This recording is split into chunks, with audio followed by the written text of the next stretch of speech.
And all that means is they're hoping that they're kicking into the long grass and everyone forgets about it because the World Cup or the Olympics or something happens and everyone's distracted. And then they'll rush it through. That's all that means. They've also said, because they do lots of things at once, they also said that they think that the TTIP might not have to be ratified by all the governments, and even if it's not ratified, before you get to that stage, even before the governments have the chance to say no to it, that they will bring it in force simply on the basis that the negotiations have finished, and that it will be enforced before it's ratified. Yeah, no, it's not making a lot of sense, but don't blame me, I'm just reporting it. And that corporations would have the right to retrospectively take us to arbitration for something they didn't like from that moment onwards, even before it's ratified. In other words, it would be enforced without ratification. And that they're talking about. I know it makes no sense, and a part of your brain must be going, that's just not even legal. Like I said, don't blame me.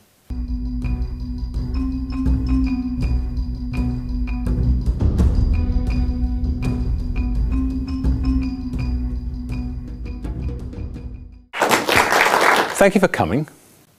I'm sorry it's a bit crowded.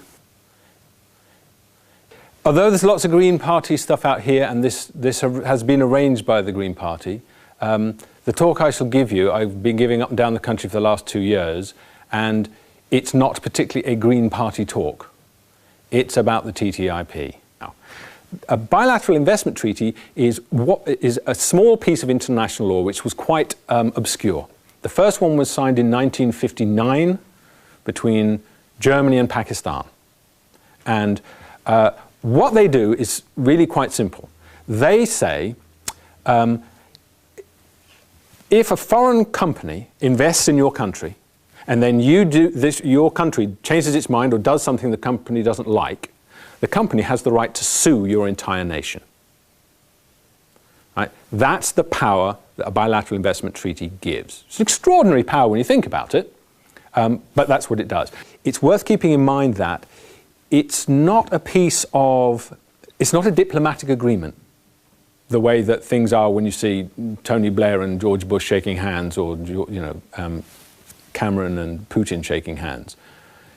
A bilateral investment treaty is a piece of international law, which means that really it's not the province of your elected officials. It's the province of international lawyers. So it's quite a different thing. And that becomes very important in a little while. What could go wrong? This is what could go wrong. Unfortunately, Germany's nuclear power stations were owned and operated by a Swedish company called Vattenfall. Vattenfall said, hang on a second, you've just put a moratorium on our nuclear power stations, and we were expecting to make about 800 million euros in profit. You've expropriated that future profit from us by having a moratorium. So they took them to arbitration, where they will win, because it's very clearly the case that they were expecting to make those future profits. The government did something, didn't do something illegal, but it did something, and now they won't make those profits. That's what expropriation has come to mean. I read the journals where the arbitrators, the lawyers who run arbitration, they're in-house documents where they speak to each other, and they're not expecting someone like me to be reading those things. So they're quite candid.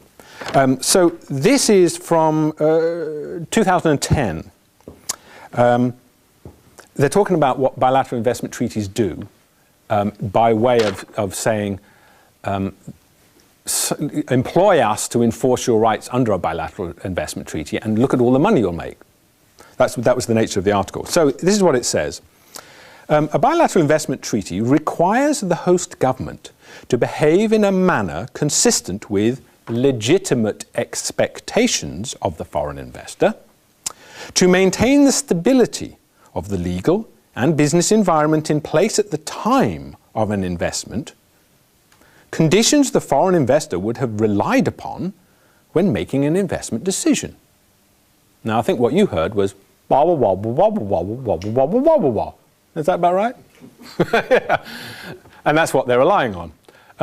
Basically, what it says is the government can't change its mind about something. Whatever the regulations or the standards, at the time the foreign investor said, oh, we'll invest there, if the government has the audacity to change something, that would be the expropriation of future profits.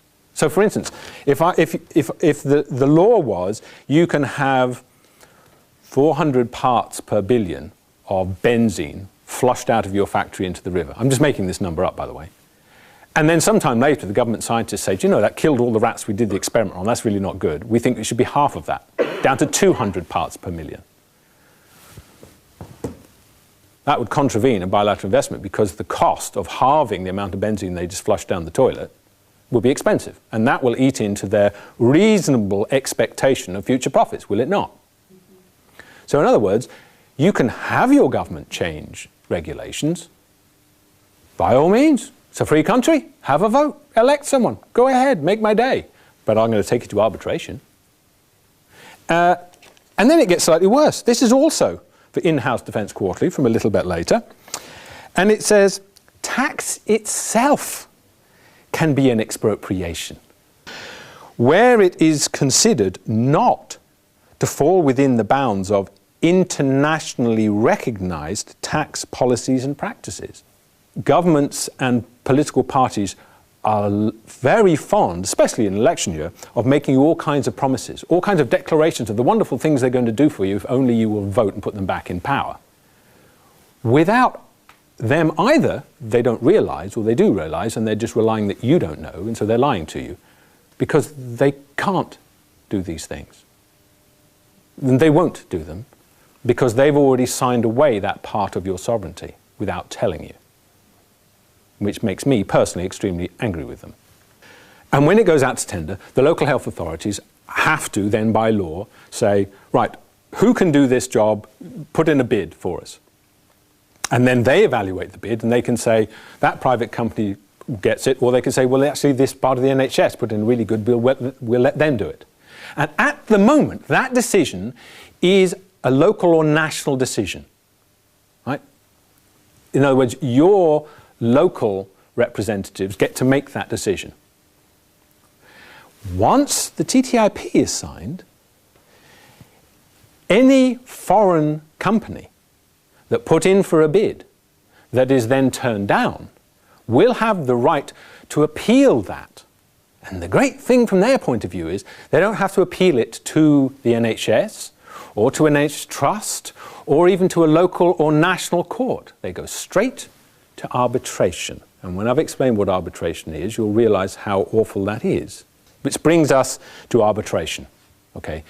And this is the bit, the last of those three dolls. The outside one just being the trade agreement, the inside one being this thing, bilateral investment treaty, and the last doll inside, the smallest of the Russian dolls, is this number 4, accept arbitration. You may have heard it referred to in the press as ISDS, Investor State Dispute Settlement. They love giving things acronyms for the same reason that priests in the medieval period used to love speaking in Latin. They didn't need to, they just did, so they could condescend to you and say, you don't speak Latin, do you, madam? No, I didn't think so. Well, then run along. And the model equivalent in finance and international law is to give everything acronyms so that you don't know what the hell they're on about. And you think it's much more complicated than it really is. So, Part 4 of the Bilateral Investment Treaty, otherwise known as an ISDS, what does it do? It says all disputes must go to arbitration. Fine. You will sometimes hear it said, particularly by those in favour of the stuff, that it's a court. It is not a court. Arbitration is not a court because there is no judge, there is no jury. You, as civil society, have no representation there. Not only do you have no representation, but you do not have the right to know what evidence was brought. You do not have the right to know who brought it. You do not have the right to know the logic by which the arbitrators arrived at their conclusion. And you do not have the right to appeal. And I think that that's all of your rights. Enjoy them. The way that arbitration works is 3 arbitrators are chosen. I'll come to who an arbitrator is in a minute. The company that is in dispute chooses an arbitrator. The nation chooses another arbitrator, and those 2 arbitrators have to agree on a third. If they can't agree on a third, there's a mechanism for one to be imposed. Those 3 arbitrators sit behind closed doors and decide. And their decision is final and binding. Let me read to you a quote from a man called Fernandez Armesto, who is an arbitrator. That's his profession. Arbitrators are basically international law. It's a very small, specialist corner of international law. And this is what he wrote, must be about 5 years ago now. This is his quote. "When I wake at night and think about arbitration, it never ceases to amaze me that sovereign states have agreed to arbitration at all. 3 private individuals are entrusted with the power to review, without any restriction or appeal procedure, all actions of the government, all decisions of the courts, and all laws and regulations emanating from Parliament. They have the right to review anything brought before them by an international company. The international company doesn't like a law that you passed, a change in regulation, a temporary moratorium on the use of nuclear power stations. None of it's illegal. No one's claiming that anyone's doing anything illegal. It's perfectly legal, it's perfectly democratic, and they have the right to take it to arbitration. As I said, there is no jury and there is no judge, just 3 arbitrators. I mean, are our courts so crapulous that a foreign company wouldn't get a fair hearing? Well, one of 2 possibilities. There's only 2 possibilities. Either our courts are rubbish, in which case I think a reasonable question on your lips might be, well, then why the hell is that what we get to go to court in? Right? That's all. I mean, if our politicians think that our courts are so rubbish that we must sign the trade agreement so that foreign corporations can have the special protection of going to arbitration, why? Well, because they need to get a fair hearing. Well, then why the hell are you leaving us with third-rate courts and those are the only ones we can use, Mr. Politician? Why don't you pull your thumb out of wherever you've lodged it and do something about that? That's one possibility. And the other possibility is actually anybody would get a reasonably fair hearing in a British court, at least as good a hearing as you'll get in anybody else's court, in which case, why do the corporations need something of their own? And it is this question that a colleague and I have submitted in evidence to the Commons Committee looking at the TTIP, saying, why is it you maintain that foreign corporations need to go to arbitration? What is wrong, if there's a dispute, with going through the British court system? Pray tell. To which we have heard no reply whatsoever. We've put the same question to the European Commission and to everybody else who'll listen, and none of them, you might not be surprised to hear, have said a dicky bird back. Because they don't have an answer. Either our courts are crap, in which case I suggest we get some pitchforks and storm Parliament and say, what the hell are you boys playing at? Give us a decent court system. Or our courts are fine, in which case there is no reason to give them their own special privatised court. One or the other has to be true. If they have a problem with you, they don't have to go to court, do they? That dispute goes to arbitration. So here's this huge, long, cumbersome, lengthy business in those banana republic courts, which the Britain is renowned for, and they just go, ha-ha, thank you. And we go straight to arbitration, which takes about 10 minutes. And in arbitration, 3 of their mates, working for the kind of law firms that work for them anyway, will sit behind closed doors and decide, and you get no right of appeal. How does that sound? That sound good? And she did a big exhaustive study looking at this precise question, and in the end she said, no, there is no correlation between the number of bilateral investment treaties you sign and the amount of foreign direct investment that you get. For instance, China doesn't have any of them, and it has more foreign direct investment than it knows what to do with. Brazil has hardly signed any of them, and their main problem was far too much foreign direct investment. They were trying to find ways to beat them off with a stick. So there is no connection. So now what you hear all the time now is we need to sign bilateral investment treaties because that's what makes the trade agreement work, and the trade agreement will make us all richer. So don't get upset about this bilateral investment treaty or the investor-state dispute settlement or arbitration, because it's all necessary to have this wonderful trade agreement which is going to make us richer. So finally, October of last year, October 2014, a man called Jeronim Capaldo, who has been working on trade agreements for a long time, he finally said, why don't we run the same data that everyone's using in a different model? So we'd at least now have another look at it, genuinely a different look. And he used another model. He used what's called the United Nations policy model. It's the model the United Nations has developed over the last several decades, which they use when they want to examine what Ecuador's policy or Germany's policy or our policy is going to do to the economy. It's what they use. So it's not it's not something that someone got out of a cornflakes packet. And he put the same data into this model. So we're comparing like with like. All right? And this is what came out of that model. Same data. They found, when it spat out its results, that the TTIP would lead to losses in terms of net exports. Losses in terms of net exports. The TTIP would lead to net losses in terms of GDP. The TTIP would lead to a loss of labour income, would lead to job losses, 800,000 across Europe. The TTIP would lead to a reduction of the labour share. In other words, the amount, whatever the profits are from economic activity, the share going to the people doing the work, the labour force would go down.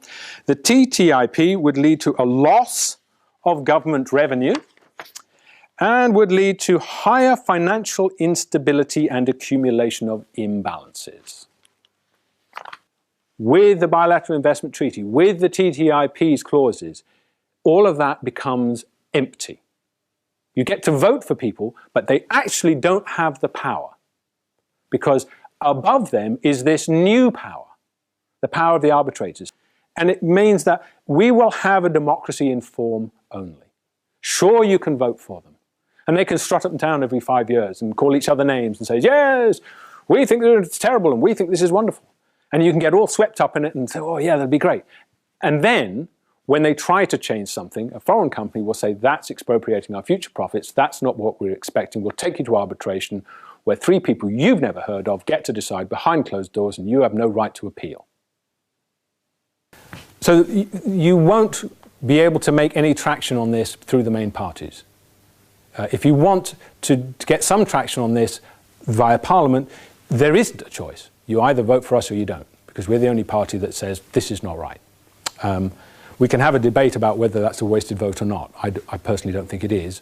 We have arrived at a place where the political and financial leadership have a view, have a notion of how things should be. And it is completely out of kilter with how it should be if they care about you and your children and my children. It just is. Government after government have done nothing, which means no matter what fine words they might say when the camera's pointing at them, they will continue to do nothing. Now, you either come to the point where you clean up, not you, us, we clean up this country, or we learn to grovel. And if you want to grovel, you're on your own. I'm not going to. And I would take you back to a bit of English history which has largely been forgotten. You know, I said we had a revolution in this country. If you went through the same kind of schooling I did, I'm 52, then you weren't even taught there was a revolution. It was the Civil War, wasn't it? It wasn't a civil war. It was a revolution. We took the medieval way of doing things, we chopped the head off, and we said Parliament is in charge. It wasn't perfect by any means, but we did it. And the interesting thing about it is the people who did that were ordinary people. One of the people I admire most is Gerald Winstanley, who founded the Diggers. The wonderful thing about Gerald, what makes me interested in him, is he was a failed businessman from Wigan. He was nobody and nothing. He was completely unremarkable. But somehow He just said, that's enough. And in a period of 4 or 5 years, he wrote the most astonishing things. And people like him did turn that world upside down. And they said, no, we are not going to do that. And they overthrew centuries of tradition and a monarchy and all of the barons that went with it. And he would be very uninteresting, that man, if he'd been, the Leonardo da Vinci of political thought. But he wasn't. He was no better than you or you. He was a very ordinary person. Which means that the people who made the English Revolution, and the fantastic thing about it is, every one of the magnificent ideas which we are taught to associate with the American Revolution and the French Revolution, all of those ideas, and I do mean all of them, the freedom of religious worship, the freedom of the press, universal suffrage, all of those ideas were written down by English men and women, and all of them were published within 600 yards of St. Paul. Ordinary people did that. And it seems to me, if those people who are no better than you could do it then there is no reason why we can't do it now. No reason at all. They were no better than you. And so when we come to a point where those freedoms which we won then are being taken away from us, it is happening on your watch and mine. It's not some nebulous thing about like global warming or sea level rise, which is going to happen, we're told, in 20 or 30 or 50 years' time. It's happening now, right now, on your watch. And so there's no point in saying, well, who's going to lead us? Who's going to do it? It's going to be you. It's got to be you.